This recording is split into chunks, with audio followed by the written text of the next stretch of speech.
পৃথিবীতে একজন মানুষই শুধু জানতেন যে তিনি পৃথিবীতে কতদিন বাঁচবেন, সেটা হচ্ছে সাইয়েদনা আদম আলাইহিস সালাম। ওনাকে বলে দেয়া হয়েছিল উমরুকা আলফু সানা, তুমি পৃথিবীতে বাঁচবে 1000 বছর।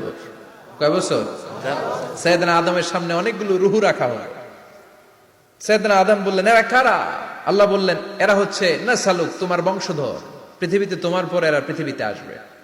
সাইয়েদনা আদম বললেন, আল্লাহ ওই যে একটা রুহু দেখা যায়, এটার নাম কি? আল্লাহ বললেন, হাদা ইবনুকা দাউদ, এটা তোমার ছেলে দাউদ, সে দুনিয়াতে নবী হয়ে আসবে, তার ছেলে সুলাইমান নবী হয়ে আসবে।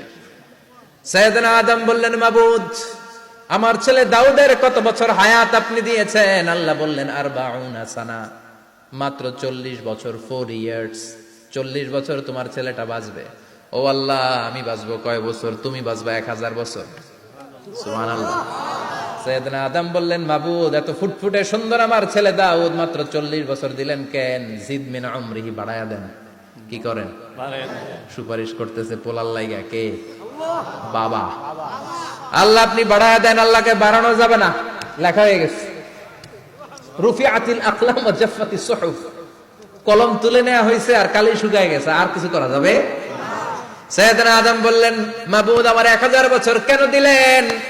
আমার এই সুন্দর ফুটফুটে ছেলেটারে মাত্র শুধুমাত্র 40 বছর কেন দিলেন? ও মাবুদ, আমার 1000 বছরের দরকার নাই, আমার 1000 বছর থেকে 60 বছর আমি আমার ছেলেরে দিয়ে দিলাম। দাউদ আলাইহিস সালাম বাঁচবে 40 বছর, তো বাপ আদম যদি আরো 60 দেয়, 40 আর 60 মিলে কত হয়? 100। ভালো হিসাব বুঝে, 100। আর আদম আলাইহিস সালাম পেয়েছিলেন 1000 বছর, 60 কমে গেলে রইল কত? 940 বছর পৃথিবীতে থাকার পরে মালাকুল মাউত চলে এসেছে। কারণ এটা on time, the death will come on time, it never late, কখনো দেরি হয় না। আল্লাহ বললেন, লিকুল্লি উম্মাতিন আজালুন ফাইযা জাআ আজালুহুম লা ইস্তাখিরুনা সাআতান ওয়া লা ইস্তাকদিমুন। মৃত্যুর একটা নির্ধারিত সময় আমি বেঁধে দিয়েছি, অন টাইম, অন টাইমেই চলে আসে, 1 সেকেন্ড আগেও আসবে না, 1 সেকেন্ড পরেও আসবে না। 940 বছর বয়সে মালাকুল মাউত এসে হাজির, এসে বলল, জিইতু আন আকবাদা রূহাক, রূহ কবজ করতে আসছি। আদম আলাইহিস সালাম বললেন, রূহ কবজ করতে আসছো মানে? আমি বাঁচবো তো 1000 বছর। কয় বছর? মালাকুল মাউত বললেন, না না, ওই যে আগের কথা স্মরণ করেন, আপনি 60 বছর দিয়া দিয়েছিলেন। কয় না, আমি দেই নাই, আমি আরো বাঁচুম, আরো 60 বছর পাওনা আছি, আমি দেই নাই। মালাকুল মাউত বললেন, আপনি দিয়েছেন? আদম বলে, দেই নাই।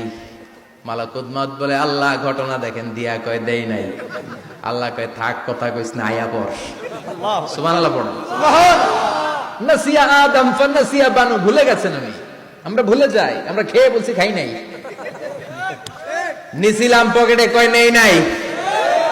এরকম ডাকাইত আছে না নাই?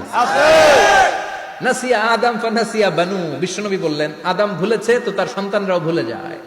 জাহাদা আদম ফাজাহাদা যুররিয়াতু, আদম অস্বীকার করেছে, তার সন্তানরাও অস্বীকার করে। সেদিন থেকে আল কিতাবা ওয়া শুহুদ, মানে লিখে রাখার সিস্টেম আর সাক্ষীর সিস্টেম চালু হয়েছে। সুবহানাল্লাহ পড়েন। সুবহানাল্লাহ। 940 বছর বয়সে মালাকুল মাউত এসে আদম আলাইহিস সালামের রূহ নিতে পারে নাই। উনি 1000 বছর যখন হয়েছে তখন এসে সাইয়েদনা আদম আলাইহিস সালামের রূহ কবজ করেছে। যেই দিন পৃথিবীর প্রথম মানব, প্রথম নবীর রূহ মালাকুল মাউত দুনিয়া এসে কবজ করেছে, ওই দিনটাও ছিল জুমাবার। সুবহানাল্লাহ, আল্লাহু আকবার।